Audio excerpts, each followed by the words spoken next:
Sur Blender Stack Exchange a été posée la question de savoir comment refaire l'animation du logo Regency, et ça pointait vers la vidéo d'un designer qui avait reproduit l'animation à sa manière, mais il ne donnait pas beaucoup d'explications. Donc moi j'ai essayé de le refaire à ma manière. Je vais donner le lien vers la vidéo en question, et là ce qu'on voit justement c'est une succession du logo original et de ma version. Ma version étant bien sûr tout à fait améliorable, c'est juste une piste.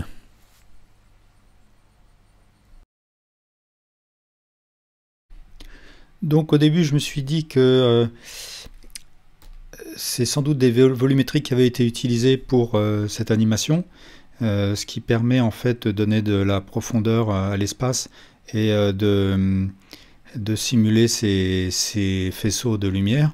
Et puis en fait après je me suis dit que c'était beaucoup plus simple, il avait simplement dû faire une extrusion et utiliser un mix entre de la transparence et de l'émission pour créer ces faisceaux.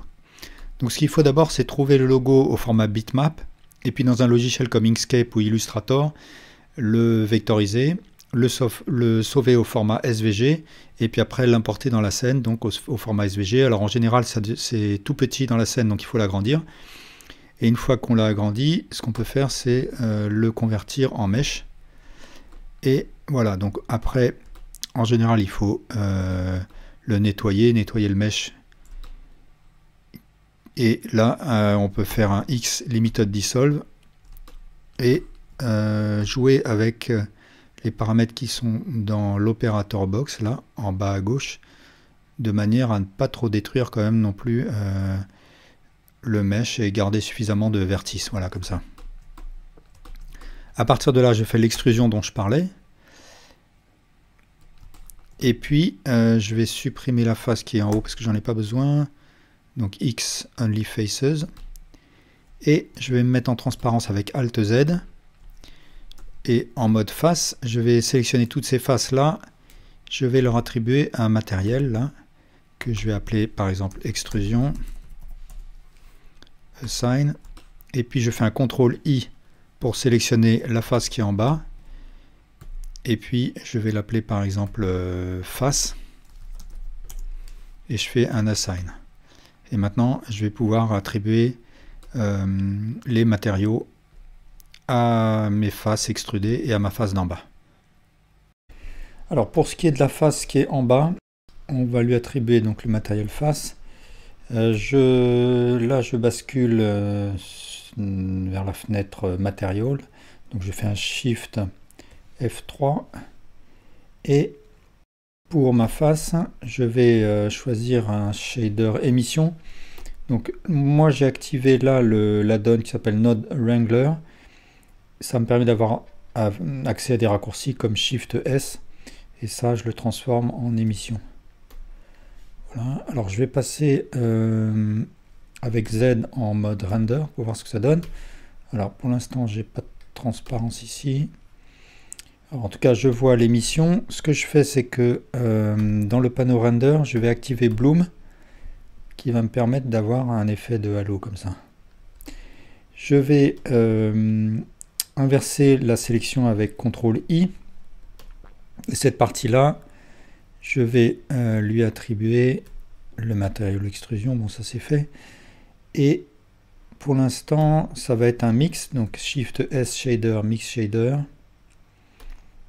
entre un transparent, donc Shift D pour dupliquer, et puis là je vais choisir un transparent,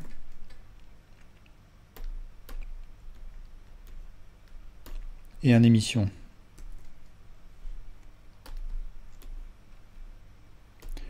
Alors pour l'instant je ne vois pas de transparence parce que je suis dans Eevee et il faut que j'active dans les settings de mon matériel Blend Mode, il faut que je choisisse Alpha Blend, et puis je retire les shadows comme ça. Et là maintenant je peux voir la transparence.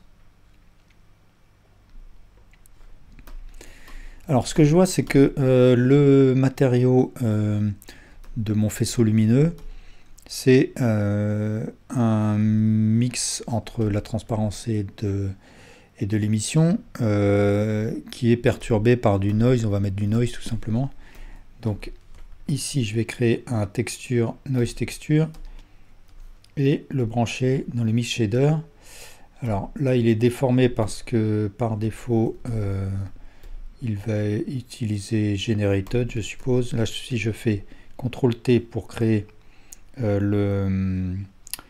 la chaîne texture coordinate et mapping, je vais pouvoir changer pour object par exemple. Et pour l'instant je ne vois pas grand chose. Ce que je vais faire, c'est que je vais rajouter un converteur color ramp de manière à mieux voir ma texture. Et puis je peux jouer sur la taille déjà. On va faire comme ça par exemple. Et pour ce qui est de l'émission, eh bien de la même manière je vais utiliser un noise texture pour mixer du bleu et du violet, on va dire. Donc je vais choisir un color ramp à nouveau avec d'un côté du bleu, de l'autre du violet. Je branche ça. Je vais là aussi utiliser le noise texture.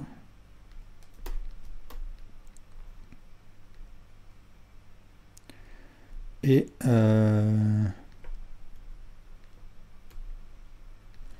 il faut que je rajoute un peu plus de trous dans mon...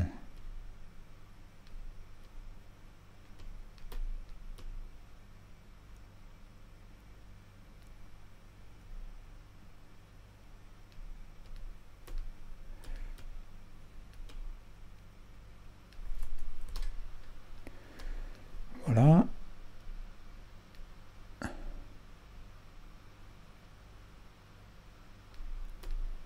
Je vais rendre ça un petit peu plus transparent.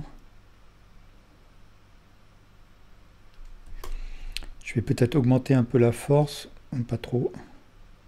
Sinon ça perd de ses couleurs, donc comme ça.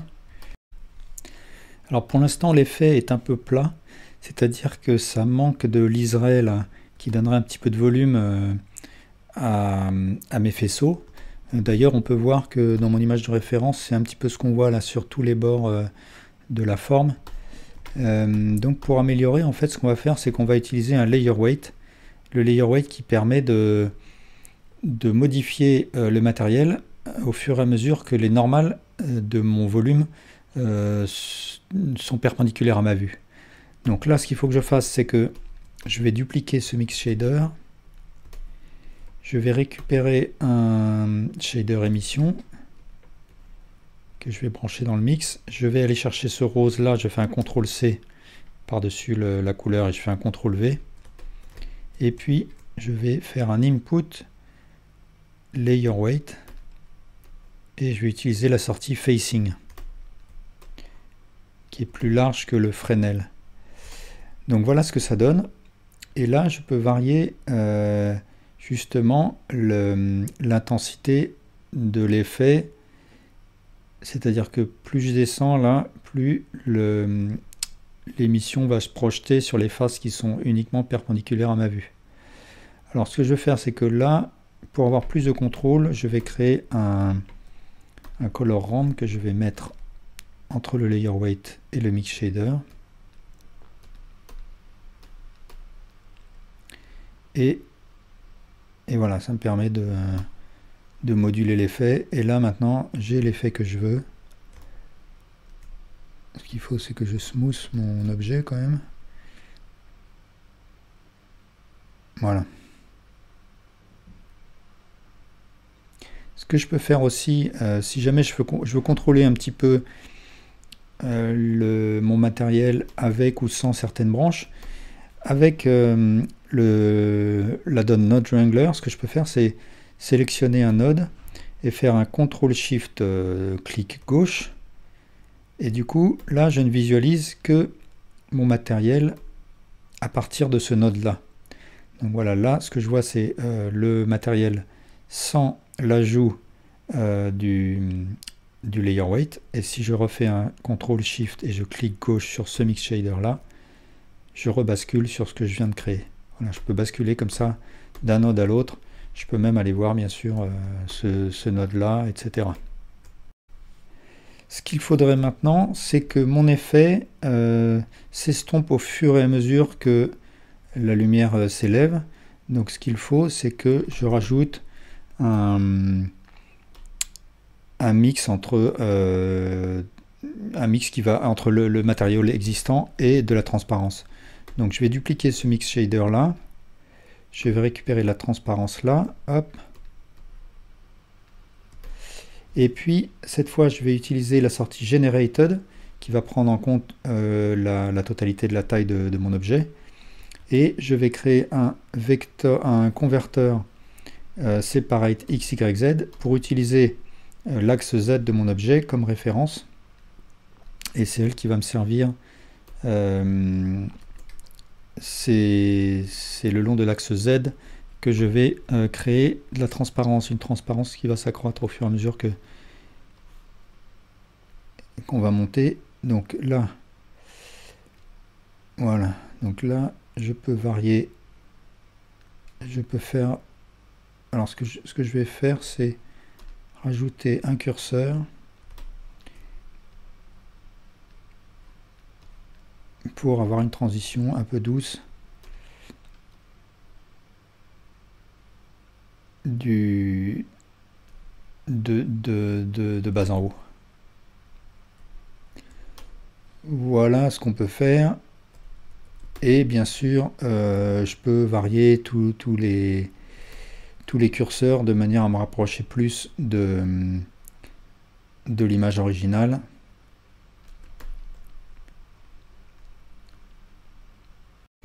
Ce que je peux faire vite fait, c'est montrer où j'en suis de mon matériel. Donc pour avoir une fenêtre plein pot, c'est CTRL barre espace. Et donc voilà l'organisation de mon matériel.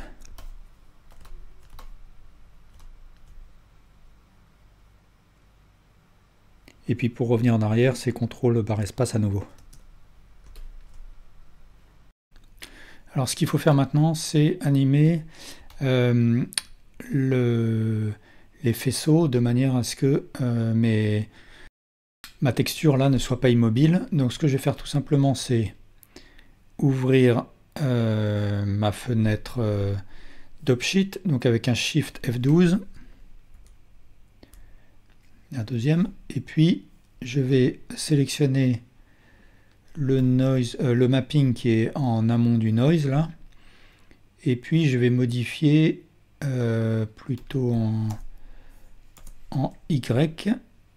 Voilà, je vais modifier, je vais poser deux clés, une première keyframe à 0 et puis une autre à la fin. Alors là, comme j'ai l'option Only Show Selected, ça ne va montrer que les keyframes des objets sélectionnés. Donc il faut que je sélectionne le node en question et là il m'affiche la keyframe. Et puis tout au bout, je vais légèrement bouger donc les coordonnées et puis je vais voir ce que ça donne. Alors ça va un petit peu vite, donc je vais faire 0,03 i pour créer la keyframe.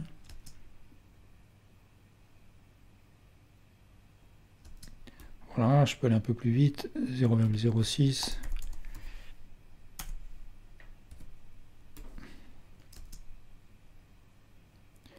Et puis je peux le faire se déplacer légèrement sur la hauteur. Donc je regarde ce que ça donne. Alors là pareil, il faut que les valeurs elles soient vraiment très faibles. Donc je pose une première keyframe là et puis une deuxième là. Et là de la même manière, je vais faire 0,03. On va voir ce que ça donne, ou 0,1.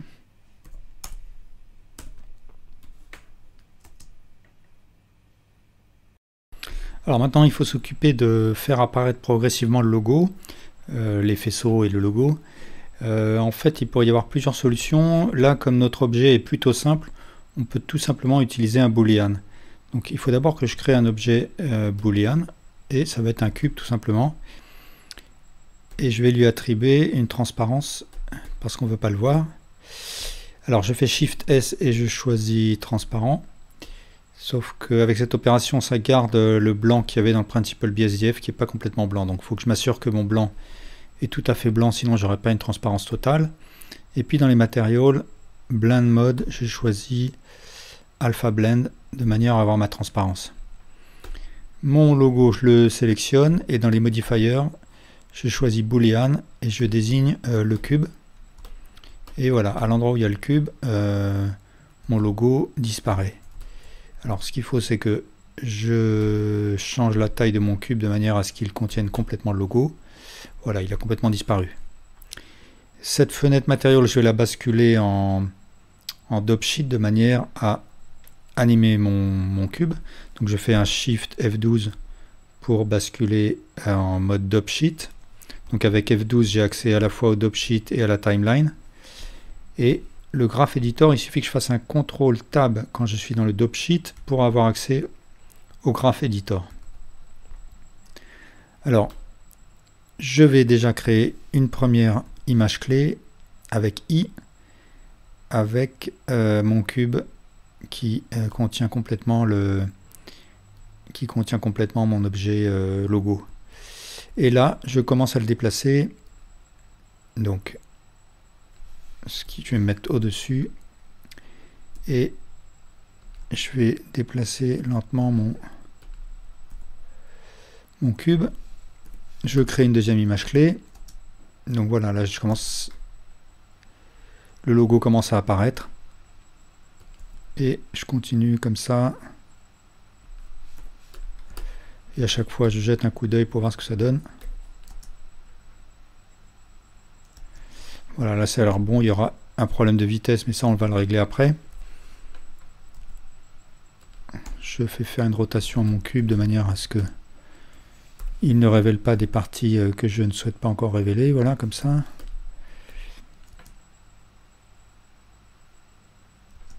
Et puis je termine le mouvement. Comme ça, on va voir ce que ça donne. Et par exemple à 110, peut-être il faudra une image intermédiaire quand même. Donc à 120, hop, voilà.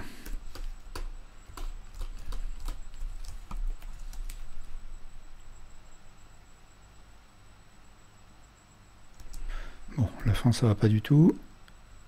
Hop, si je supprime cette clé là, ça donne quoi? Ouais, bah ça a l'air d'aller. Donc là, le rythme ne va pas. Donc ce que je vais faire, c'est... enfin, c'est quasiment bon, mais je vais un peu améliorer le rythme. Alors pour terminer, il faut que je m'occupe du mouvement de caméra. Donc on va repasser avec Z en mode solide. Je vais créer ma caméra. Et puis je vais ouvrir le panneau N et m'assurer que Camera to View est bien activé sous l'onglet View. De cette manière-là, si je presse 0, eh bien, je peux me promener avec ma caméra comme si je me promenais dans ma vue 3D. Donc ça, c'est vraiment pratique pour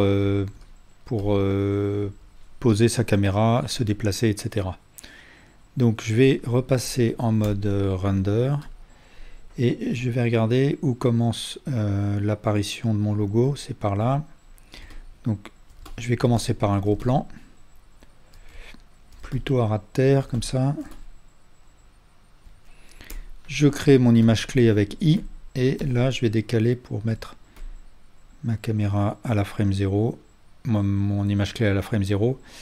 Et puis peu à peu, j'adapte la position de ma caméra à l'apparition du faisceau lumineux. Donc par exemple, je peux me mettre là à l'image 40. Donc voilà ce que je commence à voir, et ainsi de suite. Donc ce que je peux faire aussi, c'est sélectionner l'objet et pivoter autour. Donc ça, c'est parce que dans les préférences, j'ai choisi d'activer navigation Orbit Around Selection. Moi, c'est comme ça que je préfère naviguer dans la vue 3D, c'est avec cette option activé de manière à ce que ma vue tourne autour de l'objet sélectionné.